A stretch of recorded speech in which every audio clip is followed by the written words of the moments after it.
convite à mesa com a Cíntia, tá bom? E se o Mário chegar, a gente dá sequência com ele, tá bom? Então, bem-vindos e vamos começar os trabalhos. Bom, boa tarde. Queria começar agradecendo a todo mundo que fez esse evento acontecer, né? Um evento tão grande e rico. E não vou me delongar muito nessa coisa de agradecimentos, não, para a gente já entrar no texto. Eu começo, então, com uma epígrafe, que é do Revolução Molecular, né, do Félix Guattari. De modo mais geral, toda organização dissidente da libido deve, assim, compartilhar de um devir corpo feminino como linha de fuga dos sócios repressivos. Pode gravar, mas você viu que está gravando ali, né? Tudo bem. Então, como linha de fuga dos sócios repressivos, como acesso possível a um mínimo de devir sexuado e como última tábua de salvação frente à ordem estabelecida. Se insisto nesse ponto, é porque o devir corpo feminino não deve ser assimilado à categoria mulher, tal como ela é considerada no casal, na família, etc. Tal categoria, aliás, só existe num campo social particular que a define. Não há mulher em si, não há polo materno nem eterno feminino. A oposição homem-mulher serve para fundar a ordem social antes das oposições de classe, de casta, etc. Inversamente, tudo o que quebra as normas, tudo o que rompe com a ordem estabelecida tem algo a ver com a homossexualidade ou com o devir animal, um devir mulher, etc. Toda semiotização em ruptura implica numa sexualização em ruptura. Não se deve, portanto, a meu ver, colocar a questão dos escritores homossexuais, mas sim procurar o que há de homossexual em um grande escritor, mesmo que ele seja, além disso, heterossexual. Então, como eu tinha dito, né, essa epígrafe é do Revolução Molecular. A escrita desse texto foi impulsionada por uma revolução molecular literal, aquela narrada por Preciado em Texto Junkie. Curiosamente, os devires ali narrados são deflagrados pelo hormônio sexual que foi associado ao masculino, a testosterona. Espero até o final, ao menos deixar insinuados indícios de que essa experimentação não é um trajeto em direção à forma homem. Acompanhemos Preciado. Eu cito: quando decido tomar minha primeira dose de testosterona, não conto para ninguém. Como se tratasse de uma droga pesada, espero ficar sozinha em casa para experimentá-la. Espero que anoiteça. Tiro um dos envelopes do pote de vidro e volto a fechá-lo para me assegurar de que hoje, e pela primeira vez, consumirei uma única dose. Mal comecei e já me comporto como alguém viciado em uma substância ilícita. Eu me escondo, me vigio, me censuro, me contenho. No dia seguinte, quase na mesma hora da noite, uso a segunda dose de 50 miligramas. No terceiro dia, a terceira dose. Durante esses dias e noites, escrevo o texto que acompanhará o último livro de fotografias de Del. Não falo com ninguém, só escrevo. Como se a escrita pudesse ser a única testemunha confiável desse processo. Todos os outros vão me trair. Sei que vão me julgar por tomar testosterona. A experimentação da substância envolve experimentos literários de escrita.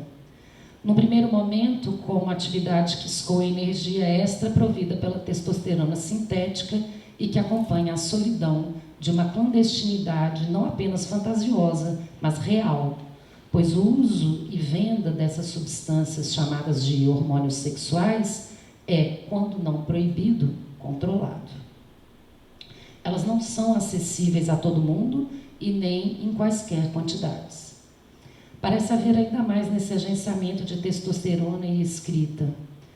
A autora, que escreve contra a naturalização do sexo, das práticas sexuais e do gênero e em prol da exploração de práticas capazes de subverter a identidade sexual, em consonância com sua experimentação vital, leva esse pensamento e modo de vida um passo além, em busca de práticas de desidentificação. A testosterona não é um veículo para produzir um corpo que seja conforme a uma identidade desejada, mas para experimentar eventos corporais inauditos. O que Preciado chama de desidentificação é produção molecular micropolítica de subjetivação e passa por um estranhamento de si. Nas palavras de Preciado, mentira, eu cortei uma citação que tinha aqui, então não é nas palavras de Preciado, não. Isso acontece quando a gente edita um texto maior para apresentar em menos tempo e não tem a devida atenção. Mas, bom, vamos lá. E essas práticas só parecem se realizar plenamente ao comporem uma escrita concepto-literária, uma vez que almejam ter alcance coletivo. Não é por se tratar de uma plataforma micropolítica que seus efeitos são prescindíveis. Entre micro e macro, a distinção não é de alcance ou relevância. Ao contrário, Sueli Rounik adverte a respeito do perigo de se desprezar questões de ordem micropolítica e do quanto poderes de alcance global, como o capital financeiro, atentam às nossas subjetividades, procurando capturar a força vital que as percorre. As práticas artísticas têm especial relevância nesse trabalho de descolonização do inconsciente que Rounik chama de clínico estético político. Eu estou falando desse livro mais recente, né? Como é que chama? Esferas da Insurreição. Seu papel nos movimentos de insurgência ganha importância na medida em que provocam rupturas com o mercado da arte e se aliam a ativismos diversos. Agora sim eu cito, mas aí a Sueli, né? No campo específico das práticas artísticas, é nesse contexto que a questão das relações entre arte e política voltou recentemente à baila com renovada urgência e radicalidade diante da grave situação mundial. Mas agora o foco passa a estar menos nas obras e seu desafio de problematizar o sistema da arte, como era nos anos 1960, e mais nas seguintes perguntas. Como resistir à cafetinização da potência de criação na arte, sua potência micropolítica? E para além do âmbito institucional da arte, como estratégias artísticas podem intervir na vida social, instaurando espaços para processos de experimentação, sua proliferação, seus devires? E, mais radicalmente ainda, como contribuir para liberar a potência de criação de seu confinamento na arte? Fim da citação.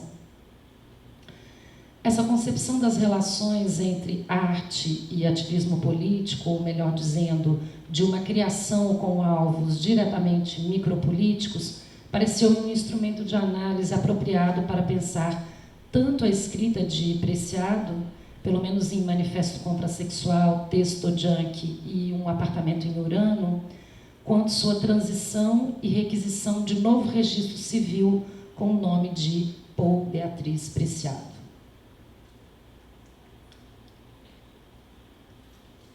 Explico-me. Em Texto Junk, a autora esclarece que suas experiências com a testosterona não têm o objetivo de servir a uma transição de gênero que culminasse na assunção de uma identidade masculina. Essa coisa é engraçada, porque o texto Junk, eu disse à autora, porque quando é publicado em espanhol, é assinado por Beatriz Preciado.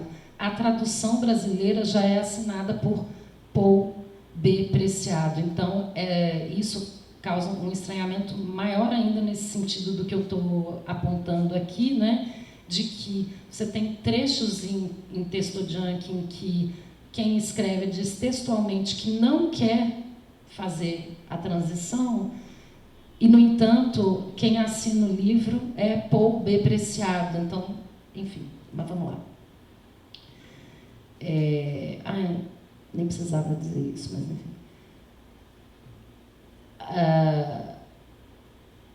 Então, né, diz ser somente sua experiência com a testosterona não tem o objetivo de servir uma transição de gênero que culminasse na assunção de uma identidade masculina. A tradução brasileira, publicada em 2018, é assinada por Paul B. Preciado. Contudo, a edição espanhola de 2014 é assinada por Beatriz Preciado, que descreve assim a revolução molecular. Ela usa essa expressão, né, e menciona o Guattari, que procura incitar em seu corpo com a testosterona. Então eu cito: não se trata de passar de mulher para homem ou de homem para mulher, mas de contaminar as bases moleculares da produção da diferença sexual, entendendo que estes dois estados do ser, homem e mulher, existem apenas como ficções políticas, como efeitos somáticos dos processos de normatização.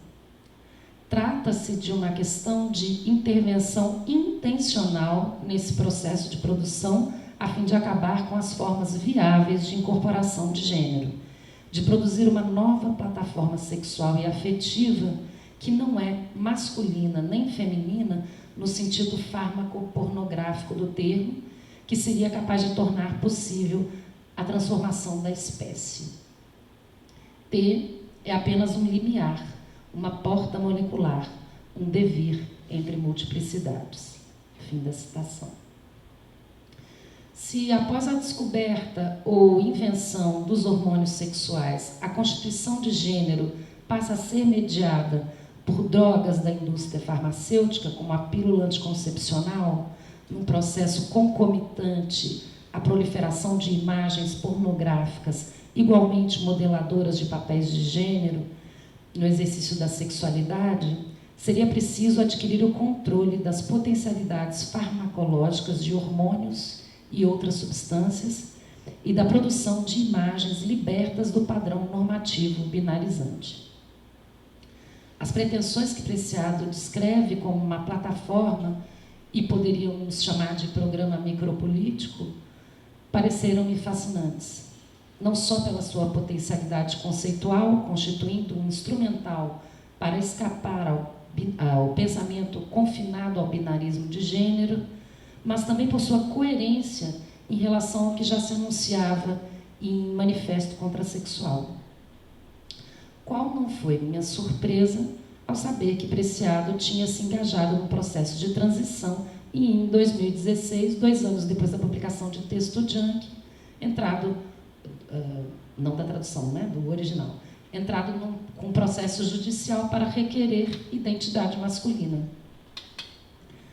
Obviamente, mudanças de posição ocorrem, e exigir a manutenção da mesma posição da parte de uma filósofa, agora filósofo, que defendia a desidentificação, parece no mínimo um exagero.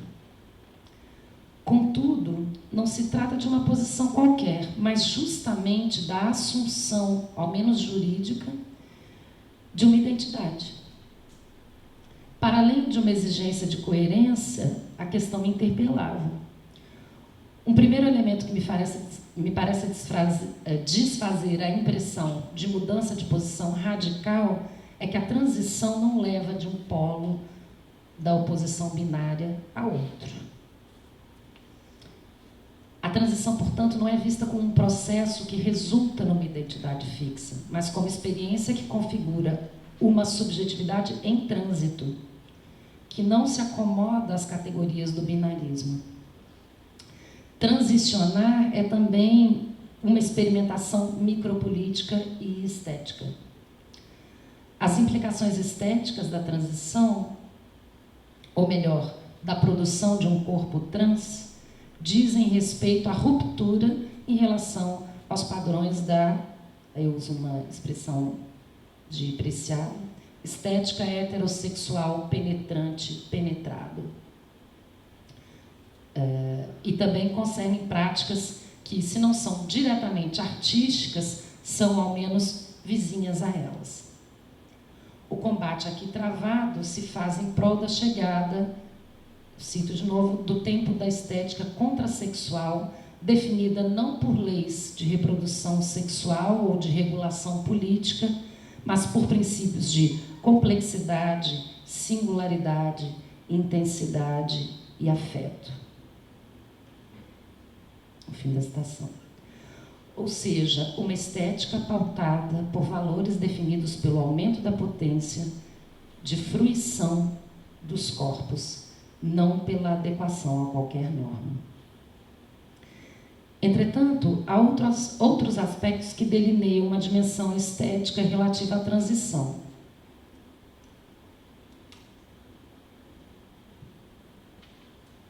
Primeiramente, podemos falar de uma estética da existência, segundo o conceito Foucauldiano, que abrange a produção de modos de subjetivação de maneira geral. No caso de um corpo e de uma subjetivação trans, porém, o caráter de fabricação e criação envolvido na constituição de si se torna mais evidente. Preciado aborda a possibilidade de tomar a subjetividade como obra numa crônica intitulada Casa Vazia. Ao longo das crônicas, acompanham-se suas inúmeras viagens e, em vários momentos, o autor nos diz que não tem dormido muitos dias seguidos no mesmo lugar.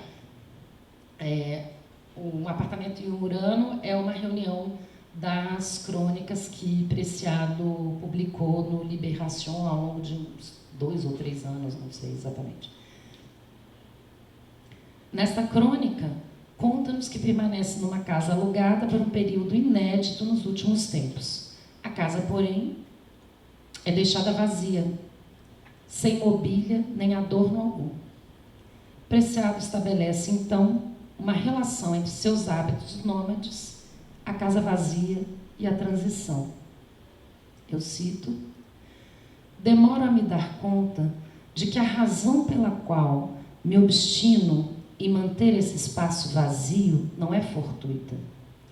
Estabeleci uma relação de equivalência entre meu processo de transição de gênero e meus modos de habitar o espaço.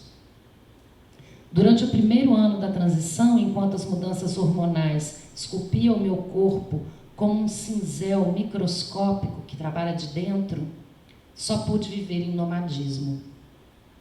Cruzar fronteiras com um passaporte que mal me representa era então uma forma de intensificar o trânsito,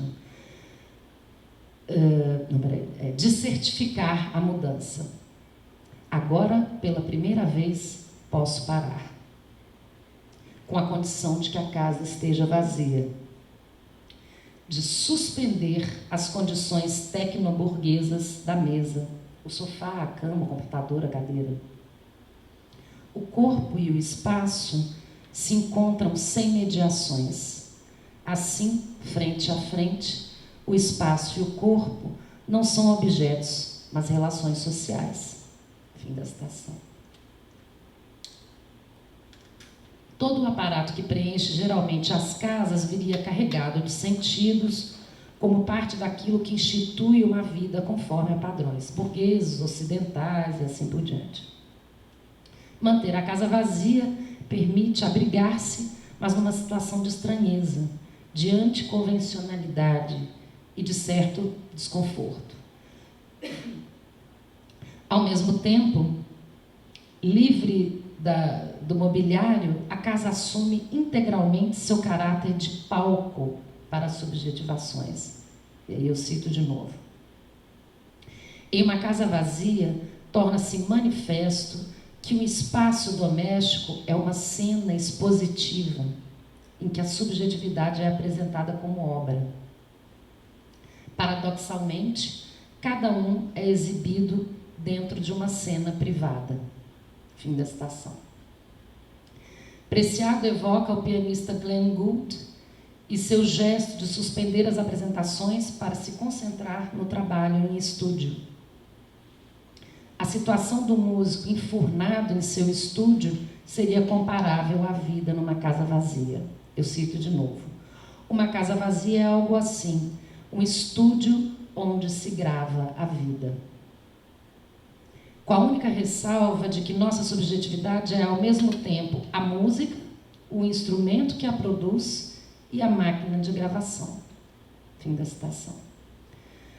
Essa subjetivação dissidente, portanto, entretece-se com a escrita, como vimos mais de perto no caso de texto Blanc.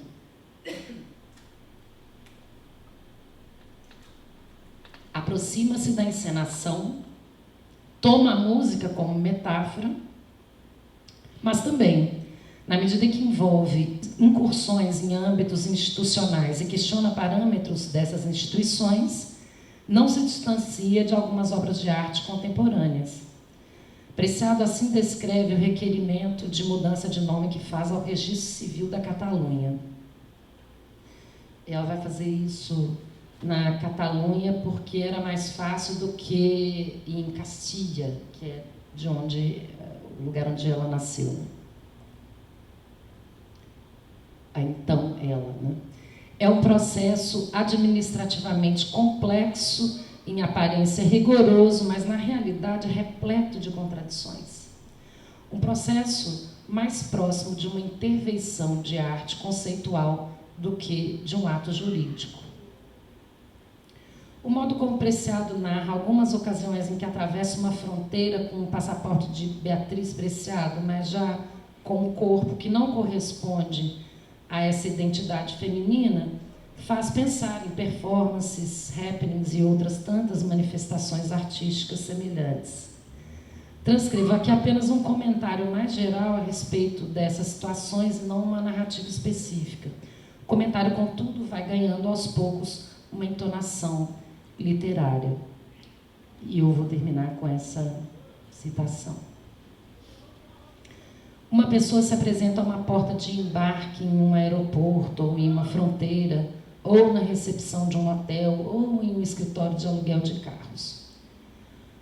Mostra seu passaporte e a comissária de bordo, o vendedor, a recepcionista, o administrador ou o agente de aduana olha esse documento, olha o corpo que tem à sua frente e diz: este não é você.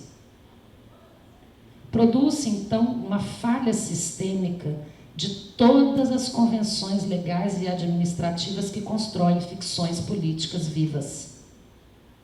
Em câmera lenta, o aparato social de produção de identidade entra em colapso e suas técnicas, fotografias, documentos, enunciados, caem uma a uma, como em uma tela de videogame que dá lugar a um deslumbrante game over. Reina por um segundo um arrepiante silêncio, Wittgensteiniano. A sensação de estar fora do jogo da linguagem, o terror de ter ultrapassado os limites da inteligibilidade social, a fascinação de observar de fora, ou melhor, do umbral, ainda que seja apenas por um instante, o aparato que nos constrói como sujeitos. Esta podia ser a cena onírica de um pesadelo ou o auge de uma ficção patafísica. É, no entanto, um acontecimento habitual na vida cotidiana de uma pessoa trans à espera da mudança legal de identidade. Obrigada.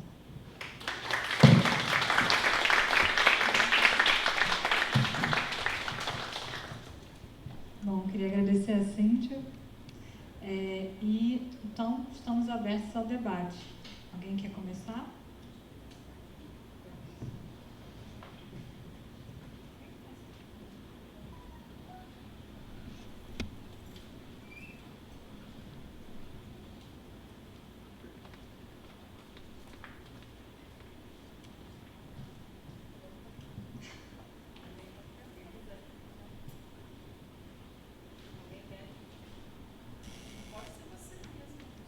seu, então vai ser eu. Eu queria te perguntar qual você acha a importância política do Preciado ter mudado legalmente o seu gênero, sexo, etc.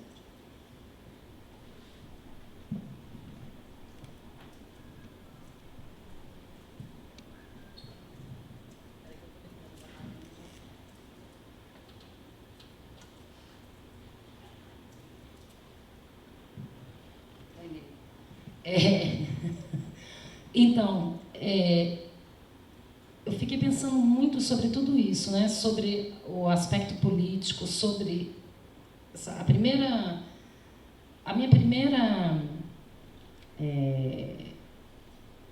sei lá, a minha primeira impressão, ou talvez o meu primeiro julgamento mesmo sobre isso era, pô, mas como assim, né?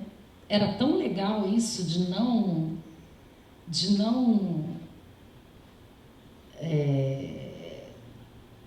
de ter a experimentação com a testosterona e mesmo começarem a acontecer modificações corporais e tal, mas não requerer essa identidade masculina e tal, que coisa estranha. Fiquei primeiro meio decepcionada, assim, achando estranho e tal. E a primeira coisa que eu consegui entender o interesse disso foi por esse viés mais estética da existência, apontando para a intervenção artística, assim. Mas depois eu fiquei pensando que justamente essa intervenção artística, entender isso como uma espécie de intervenção artística, é um tipo de intervenção artística que tem um aporte político fabuloso, né? Que é justamente, sei lá, de alguma forma, alguém que tem uma projeção, uma plateia tão grande quanto o Preciado tem, que vai ficar sabendo de todos esses meandros do que é pedir uma identidade masculina.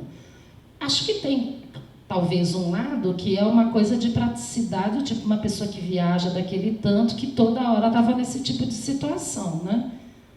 Pessoa, sei lá, com uma penugemzinha assim no rosto e lá, Beatriz Preciado. Não, mas esse aqui não é você não pode entrar, você não pode ser aqui, né?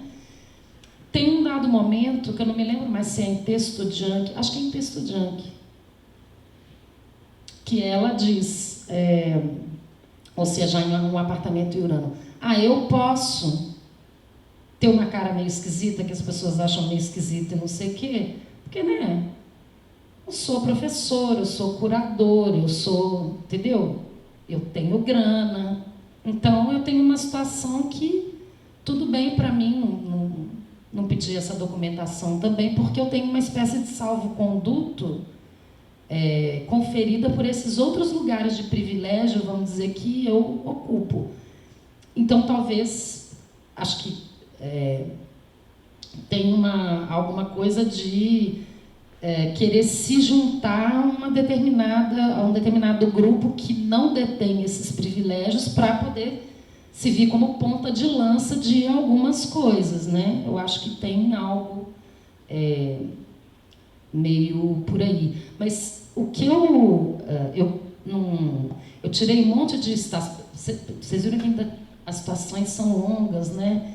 E eu juro para vocês que o que eu vou dizer agora não é uma desculpinha esfarrapada, é o seguinte: eu fico muito fascinada por esses textos de Preciado. Então é uma espécie de canto da sereia, assim, eu recorto, mas depois eu não consigo enxugar mais, porque eu acho muito bonito, eu quero trazer para o meu texto, né? Mas eu consegui cortar algumas, em que numa delas, por exemplo, Preciado diz... eu já me perdi, como é que era mesmo? Isso, que a transição, justamente, quer dizer, um homem trans, mesmo supondo que ela use essa nomenclatura, eu sou um homem trans, a gente tem a impressão de que você está dizendo que você fez uma transição para o gênero homem, né? O gênero masculino, e que você virou um homem, você é um homem tipo o Sandro. Não. Quem diz eu sou um homem trans não ocupa o mesmo lugar que o... Tudo bem, desculpa se eu estiver falando uma obviedade para todo mundo aqui, mas para mim não é, né? E menos ainda dito por alguém que está nessa posição. Então, isso que eu me toquei, eu falei, a gente fica às vezes pensando, que é uma crítica que até a Laura Kimbay, né? Estava me dizendo, as feministas, várias feministas latino-americanas estão criticando, descendo a lenha em Preciado, falando isso, que ele está parecendo sei lá, um treinador de futebol americano, assim, que ele tá, sabe, é uma coisa assim, eu sou da classe dominante total, né? E agora eu sou homem, né? E não é isso. Quer dizer, não sei, acho que isso foi num debate público com ele e tal, então não sei exatamente o que estava acontecendo ali, né? Mas eu acho que essa crítica de, você tá europeu, sim, branco, sim, rico, não é pobre, né? Sim. Mas eu acho que seja um cara mega milionário, mas também, né, tem uma certa grana, sim. Agora, esse homem trans, que não é a mesma coisa. Então, não sei se... Né, tem uma experimentação aí também, eu acho. Agora, você pode dizer, a pessoa estava com o saco cheio de ficar passando 3 horas toda vez que ia atravessar uma fronteira. E é uma pessoa que atravessa a fronteira toda hora, igual a gente atravessa a ponte, mais ou menos. Entendeu? Então, né? Mas eu acho que não é só isso, não. Mas também não vejo problema da pessoa falar assim, não aguento mais, né?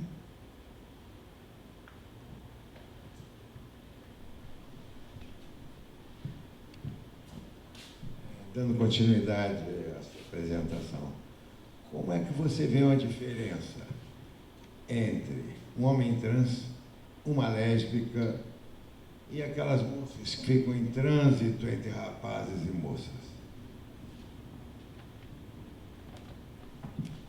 Como assim? Não entendi. Diferença? Eu vejo tantas diferenças. Não... Eu acho que, não sei, uma vez eu estava falando, acho que o Vitor estava na sala de aula, aí eu virei Orlando mesmo. O Vitor está ali. E a gente estava conversando sobre essa questão de gênero, né? E falando, bom, até agora, eu não sei, acho que naquele dia, não sei se já aumentou, mas naquele dia eram 30 e alguns tipos de gênero, sei lá, catalogados. E a gente falou assim, bom, a minha impressão é a seguinte, é que daqui a pouco vai ter um gênero para cada indivíduo. Eu vou dizer que o meu gênero é Ploft, sei lá, Plin, não sei, né? Mas é interessante, independentemente disso, tem um lado que é meio estranho. Você fala assim, mas será que é isso mesmo? A gente...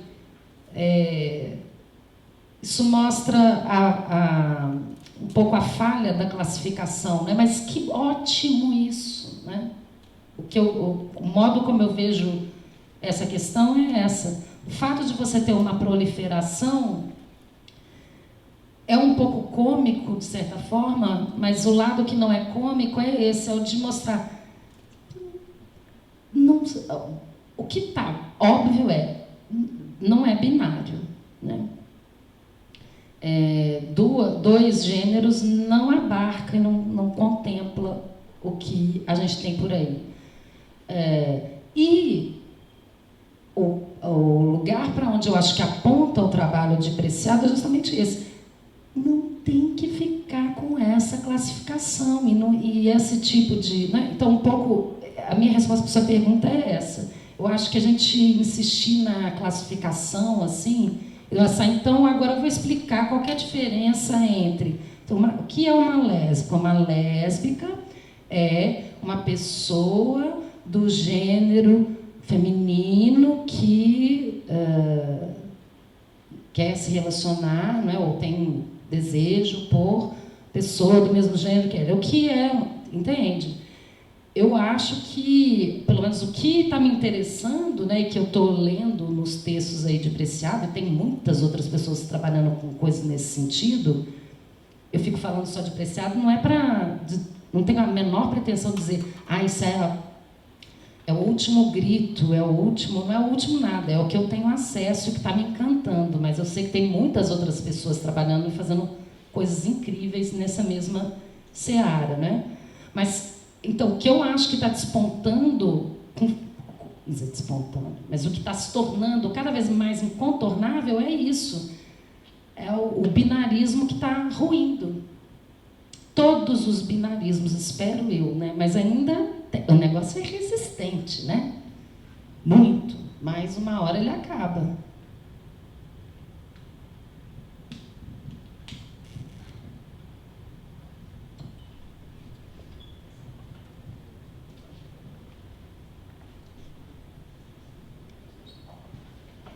Oi, Cíntia. Boa tarde. Eu queria retomar algumas coisas que você falou na resposta para a Letícia. Me interessou muito a citação que você leu sobre... Mais perto? Tá, desculpa. Me interessou muito a citação que você leu sobre a questão de habitar a casa. E eu lembrei de um livro que eu estava lendo ontem, de uma poeta mexicana, chamada Minerva Reynosa. É um livro chamado Entardecer nos Subúrbios. E nesse livro tem uma série de poemas que se intercalam aos demais, começam sempre com o mesmo início, no segundo andar da casa, ou do apartamento. E aos poucos a gente vai se dando conta de que isso é uma narrativa de uma mulher que terminou um relacionamento. Isso tem a ver com o processo de aborto doloroso. E aí tem toda uma questão com os espaços nesse livro, que eu acho muito interessante, porque é uma poeta que está instalada numa fronteira, Estados Unidos, México, e é um espaço limítrofe. E aí tem toda essa relação com a casa, mas uma das epígrafes é do Preciado. Eu vou até ler aqui rapidinho, tentando traduzir, porque tem espanhol. Não, tô tranquilo, acho que eu consigo, peraí. Hoje habito distintas megacidades ocidentais, em geral entre 4 e 8 milhões de habitantes, tendo em conta as periferias, nas quais sobrevivo sexual e politicamente, graças a um tecido microcomunitário underground. Minha vida está feita de circulações entre distintos lugares que são ao mesmo tempo centros de produção de discursos dominantes e periferias culturais.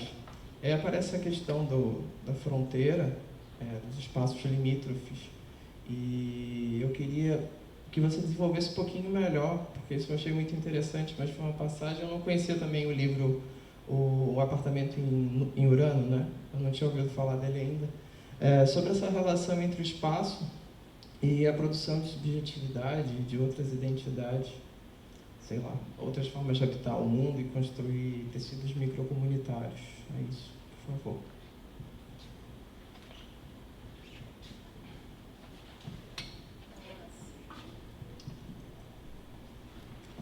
Pergunta difícil, né? Porque quando a gente fala pouco, em geral, a respeito de alguma coisa, porque num texto, é porque é só aquilo mesmo que a gente chega a falar sobre aquilo.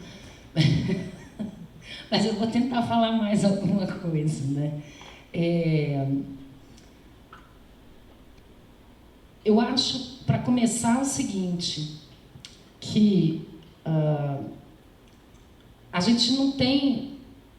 A gente tem a impressão, às vezes, ou a gente fala como se a gente tivesse um espaço pronto, externo a nós, e não como se o espaço fosse constituído por nós e nos constituísse ao mesmo tempo, né?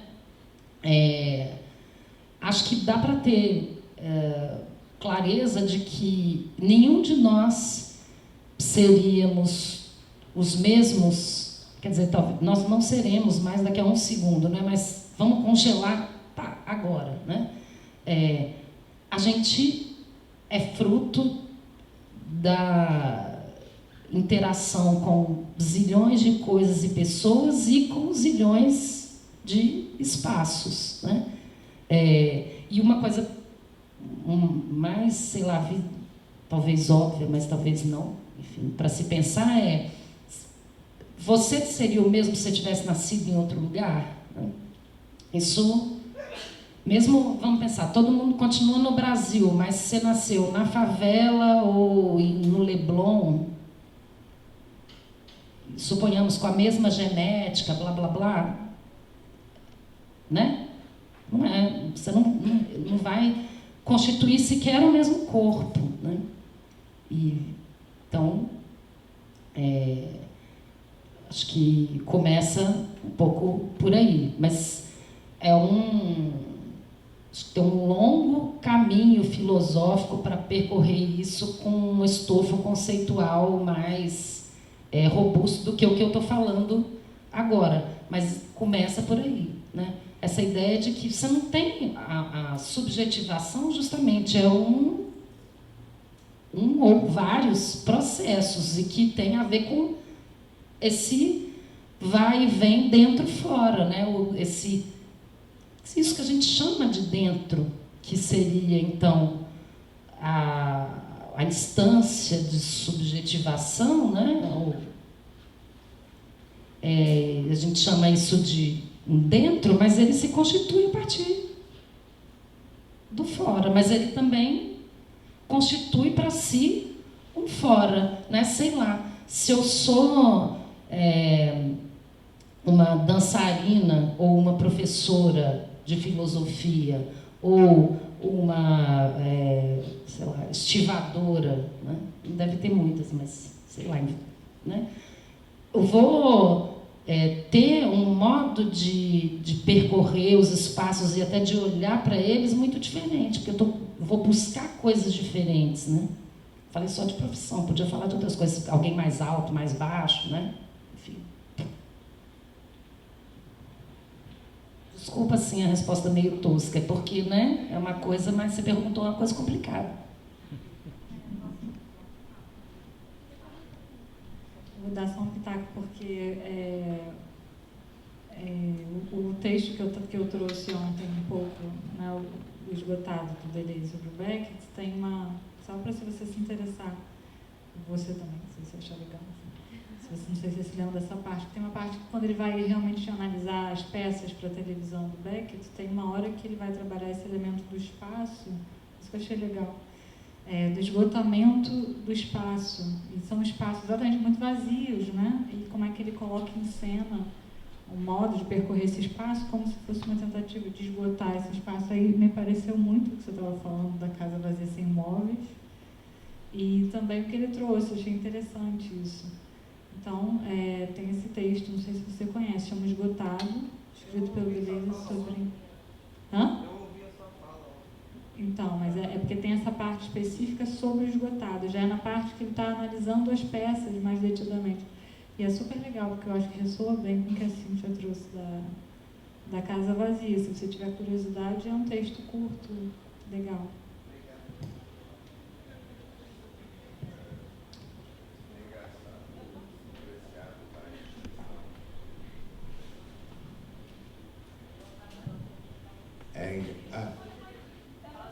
Não vou fazer pergunta nenhuma, só vou fazer uma observação.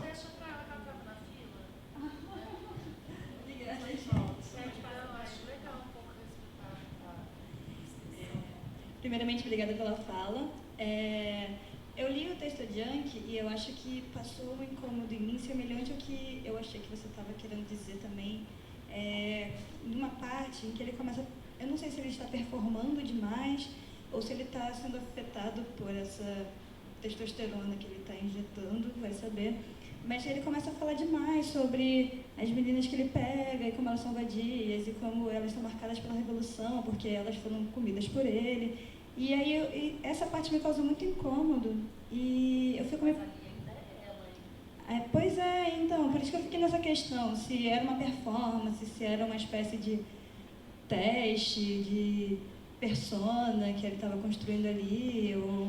Enfim, eu queria que você falasse um pouco mais da sua relação com alguns trechos, em que parece que o masculino está sendo muito bem marcado. Não sei, é só para, enfim, conversar mesmo. Eu estava rindo aqui da sua relação assim, com o Preciado. Você quer saber se já rolou? Não, nunca rolou. Eu não resisto. Desculpa, gente. Quem já me conhece há mais tempo sabe que eu não resisto a um gracejo. Mas, sei lá, né? Podia ter, por que não? Mas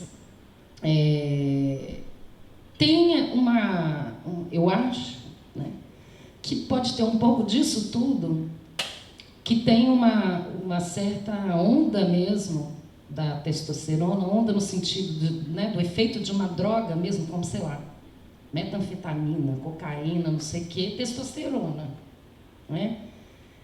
Tem um pouco esse lado, mas tem, acho que, uma certa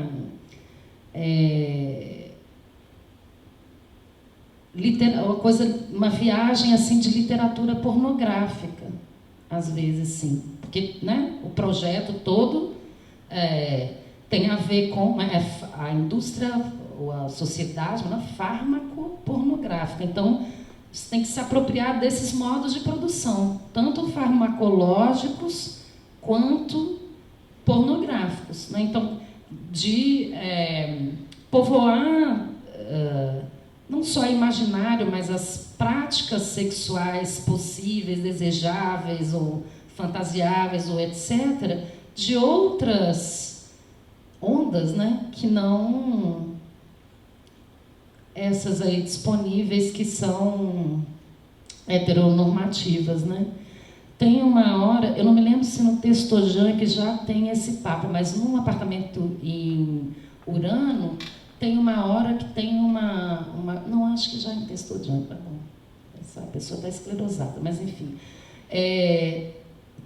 De todo modo, independente de onde está, com certeza tem impreciado um comentário a respeito do seguinte. Você vê, a gente tem um interdito, esse padrão estético, aí no sentido, não em relação necessariamente com a arte, né, mas a nossa estética corporal é tão massacrada e moldada pela heteronormatividade, pelo binarismo e por blá blá blá, e pela reprodução, né, a ideia de que da procriação e de não sei o quê, que isso não sumiu, que a gente não tem... Você tem 1000 possibilidades cirúrgicas de fazer intervenções inimagináveis para nós. Por quê? Porque a nossa imaginação até a imaginação é cerceada por esse padrão. Então, por exemplo, as pessoas não têm o direito sequer de desejar. Não, eu queria ter 150 seios, por que eu não posso ter? Tem que ter só 2. Eu não quero 2, eu quero 150. Ou, sei lá, né? 4, 3, 7, né? Eu quero um negócio na orelha que seja... Então, e o Preciado começa a falar de algumas, sei lá, ideias desse tipo, assim, que em geral não passam, né? Sequer passam na nossa cabeça. E como é que isso...